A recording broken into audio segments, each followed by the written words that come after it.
তার মানে এখন সে চর্বিরে খাওয়াইয়া বড় বানাইতেস, আর আমরা ওকে বুদ্ধি শিখাবো চর্বি খাইয়া হ্যাঁ বড় হইয়া যাইব, চর্বি শেষ। তাহলে আমাকে ইনসুলিন কমাইয়া ওজন কমাইতে হবে। তাহলে ইনসুলিন কমাইতে হলে এইসব খাবার খাওয়া যাবে? 18 বছর 114 কেজি। তা এখন খেয়াল করেন, আমি এখন কি করব, ওকে বলবো বাবা তুমি এখন ভাত খাবা না, রুটি খাবা না, ফল খাবা না, দুধ খাবা না, তো কি খাবে? সবজি, ডিম, সবজি, মাছ, সবজি, মাংস খাবে। এখন প্রথম দিকে সে বেশি করে খাবে, কেন? তার তো খিদা বেশি। Yes, fat adaptation, yes your right. তো যারা ফ্যাট অ্যাডাপ্টেশন বুঝে না, শুনেন, ফ্যাট অ্যাডাপ্টেশন মানে কি?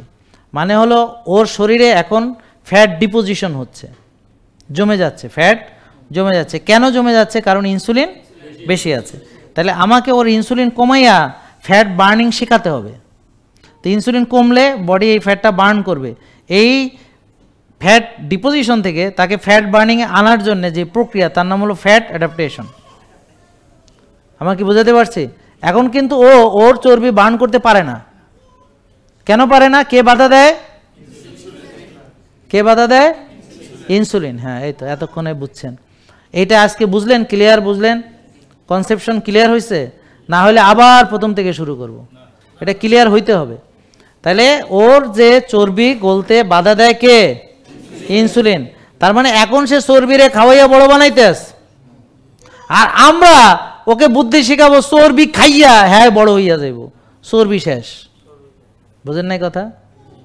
তাহলে এখন ইনসুলিন বেশি থাকলে এটা সম্ভব না। তাহলে ভাত খাইলে এটা, রুটি খাইলে, ফল খাইলে, দুধ খাইলে, চিনি খাইলে, মধু খাইলে ইয়েস সম্ভব না। এই জন্যে ওই খাবারগুলো তো খাবে না, কিন্তু প্রথম দিকে তো ওর অনেক খিদা লাগবে, এই জন্যে সে বেশি করে সবজি, ডিম, সবজি, মাছ, সবজি, মাংস খাবে। কিন্তু ওর ক্ষুধা আস্তে আস্তে কমে যাবে। কেন? কারণ এই খাবার খেলে ইনসুলিন কমে যাবে, আর ইনসুলিন কমে গেলে ব্রেন কবে কি করছো, কি 4 লক্ষ ক্যালোরি তুই জমা করছো, 4 লক্ষ ক্যালোরি জমা করছো, তুই আর খাওয়ার দরকার নেই, আমি এগুলা বার্ন করুম। তখন সারাদিন সে না খেলে ওর খিদা লাগবে না, কারণ ও তো খাইতেছে ভিতর থেকে, ও তো এখান থেকে খাইতেছে না, এখান থেকে খাইতেছে। এবার বুঝতে পারছেন? এখন ওর মা কব কি, এর বাপ কই? এর বাপ কব কি, আমার ছেলে তো না খেয়ে রয়েছে। তোমার ছেলে রাখে রয় নাই, ও ভিতর থেকে খাইতেছে। মা কইব, হ্যাঁ সরি বাপে কইব না, হ্যাঁ মায়ে কইব। মায়ে কব কি, আমার ছেলে তো সারাদিন কিচ্ছু খায় না, হুজুর আপনি কোন ডাক্তার দেখাইলেন, আমার পোলা তো সারাদিন খায় নাই। তা এখন মাকে বুঝাইতে হবে যে তোমার পোলা যে আগে খাইছে ওখান থেকে এখন খাইতে আছে, স্টক থেকে, পাওয়ার ব্যাংক থেকে খরচ করতে আছে। এই পাওয়ার ব্যাংক থেকে যে খরচ করবে, মানে এবার সে নিজের তেলে চলে, এইটাই ফ্যাট অ্যাডাপ্টেশন, এটাই ফ্যাট বার্নিং। তো ও আর খাওয়া লাগে না, ও এলিয়েন, কয় যে আমি নিজের তেলে চলি, এখন বাইরে থেকে না খাইলেও আমি সেল চালাইয়া চলি। তো এটা বুঝবে কেমনে? যখন সে সারাদিন না খেয়েও ক্ষুধা লাগবে না, সারাদিন কাজকাম করতে পারবে, এনার্জি পাবে, বুঝবে যে ওর শক্তি ভিতর থেকে পাইতেছে। আর ইনসুলিন বেশি থাকলে এটা সম্ভব না। তাহলে ইনসুলিন কমানোর জন্য আমরা যেমন তাকে ওই খাবারগুলো বাদ দিলাম, প্রসেসড ফুড বাদ দিলাম, ডুবো তেলে ভাজা খাওয়া বাদ দিলাম, এর পাশাপাশি ও ছোটো মানুষ টেনশন করবে না যে আমার ওজন কমলো কি কমলো না, নো টেনশন। তার টেনশন করলে কি হবে? আবার ইনসুলিন বেড়ে যাবে। এই তো গুড। আর যদি রাত জাগে, আর এখন কি তাই সে ব্যায়াম করবে? এখন বেশি ব্যায়াম করবে না, এখন সে নর্মাল হাঁটাহাঁটি করবে। ওজন কমবে, শক্তি আসবে, আর একটু ব্যায়াম বাড়াবে, আর একটু ওজন কমবে, শরীর পাতলা লাগবে, আর একটু শক্তি হবে, আর একটু ব্যায়াম বাড়াবে। বুঝছেন? এভাবে ওর যত শরীর হালকা হবে ওর নিজেই দৌড়াবে, তখন ওকে জোর করে দৌড়ানো লাগবে না। বুঝেন নাই? জোরাজোরি করা লাগবে না। অনেকে আইসা ওজন কমানো মানে ব্যায়াম কর, দৌড়া, হ্যাঁ হ্যাঁ দৌড়াইবো, তারপর মাজা মাজা ভেঙে পড়ে থাকবো। আর হ্যাঁ শক্তি নাই, হ্যাঁ বলে ব্যায়াম করবো, তো আগেই হ্যাঁ ব্যায়াম করাইবো না। ব্যায়ামটা হলো কখন? এই যে সে প্রথমে আগে খাইলো আমাদের দেওয়া খাবার, মানে তারপর ওই যে এমসিটি সে খাবে, এখন সে রোজা রাখতে পারতেছে, মানে কি না খেয়ে থাকলে তার ভালো লাগতেছে। এখন তার কি হলো? ইনসুলিন কমে গেলে ওই পানি বেড়ে যাবে না? এই অতিরিক্ত পানি যে জমা আছে, ওর শরীরটা যে রসা, অতিরিক্ত পানি, এই যে পানি, এগুলো কমে যাবে না? কমে যাবে না? ওর 1 মাসে 15 কেজি কমবে মিনিমাম। 15 কেজি কম ইনশাল্লাহ। বলেন ইনশাল্লাহ। হুজুর আপনি ওরে 1 মাস পরে নিয়ে আসবেন ওর বাপ সহকারে, ও যদি সত্যিকারে মানে, আর এই ছেলে কিন্তু বুঝের ছেলে, মানবে তো বোঝা গেছে, ও বুঝে ফেলাইছে। এখন ও যদি মানে, ওর আগামী মাসে দেখবেন 15 কেজি নাই ইনশাল্লাহ। বুঝতে পারছেন কেন? কারণ তার 6-7 কেজি পানি আছে, তো প্রথম সপ্তাহে 6-7 কেজি কমে যাবে যদি সঠিকভাবে মানে। কারণ ইনসুলিন কি ধরে রাখে? লবণ ধরে রাখে। লবণ কি ধরে রাখে? পানি ধরে রাখে। তো ইনসুলিন কমার সাথে সাথে শরীর থেকে এইসব পানি বেরিয়ে যাবে। এখন পানি প্রস্রাবের সাথে বেরোবে, ঘামের সাথে বেরোবে।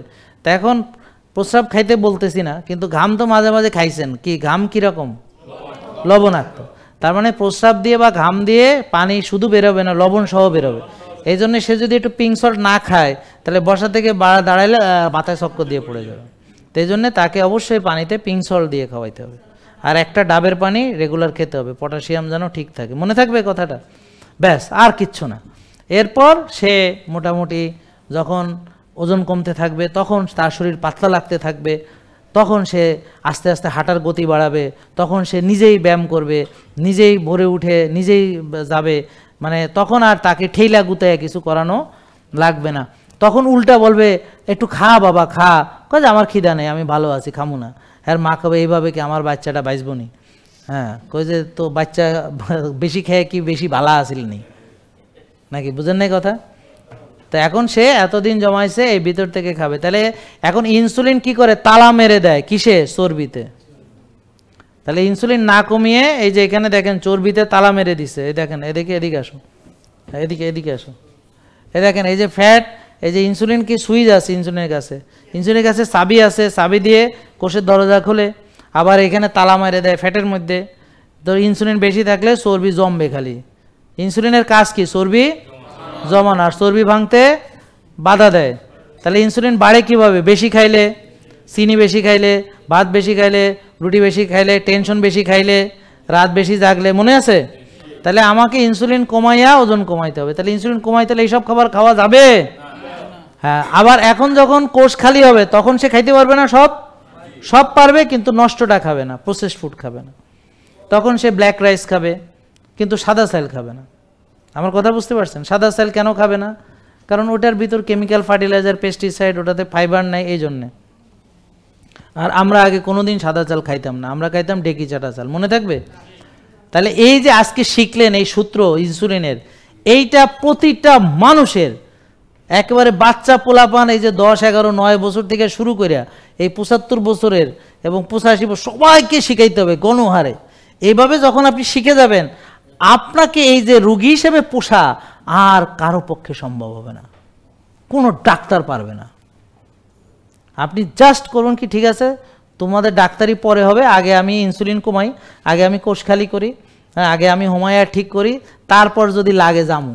তো ততদিনে দেখবেন সব ভালোই গেছে, আপনারা যাওয়া লাগবে না। কি বলেন? আমার কথা বুঝতে? কারণ এগুলো ভালো মানে সব ভালো। আপনার ভিটামিন ডি ভালো, আপনার কোষ খালি। কোষ খালি মানে কিচ্ছু নাই তা না, আবার ভাই আবার কব খালি মানে কি? খালি মানে মানে অতিরিক্ত যেটা জঞ্জাল জমছে এটা নাই আর কি। বা হ্যাঁ, চর্বি গেছে, টক্সিন গেছে, প্রদাহ গেছে, হ্যাঁ, এটা কথা বুঝতে পারছেন, যেটা জঞ্জাল জমছে। ক্লিয়ার?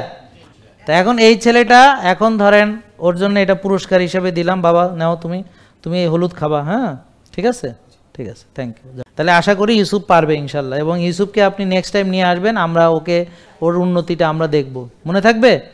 আর বাবা তুমি কিন্তু, আমরা সবাই মিলে তোমার জন্য দোয়া করছি, তুমি 100 মানবা, একেবারে হুজুর যেমনে কয় এমনি শুনবা, আমরা যেভাবে বলি শুনবা, দেখবা যে তোমারে দেখা তুমি হবা হিরো। আরও 500 ছেলে পেলে তোমারে দেখা তুমি হবা ইউসুফ। এখন ইউসুফ কি কয়? মডু, তার কবে যে ইউসুফ হিরো, অরিজিনাল হিরো হয়ে যাবা। তারপর তোমাকে পরামর্শ চাইবে কয়দিন পরেই, তুমি তখন তাদেরকে ধীরে ধীরে পরামর্শ দেওয়া শুরু করবা। তারপরে তুমি হবে এদের স্বাস্থ্যগুরু। হ্যাঁ, তখন সবাই তোমার কাছে আসবে, বুঝছো? তুমি হবে ওস্তাদের ডাইন হাত, হ্যাঁ, আর বাম হাত আরেকটা নিয়ে আসেন নেক্সট মান্থে। জেকে লাইফস্টাইল, ওষুধ মুক্ত সুস্থ জীবন।